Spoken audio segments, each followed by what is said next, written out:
Dahil dumating ang ate ko at mga pamangkin ko galing sa Pinas, it's unboxing time ng mga pasalubong from our family and friends. Meron tayong ditong kalderetang baboy at kambing, chicharon, binutuhan, ginataang hipon, ginataang native na manok, lechon, ginataang katang, mga prutas like mangga, saging at yung paborito kong atis.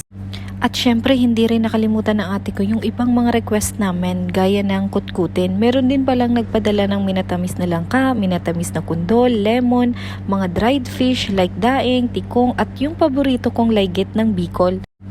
At meron din palang pansit, ang paborito ng lahat from Bicol.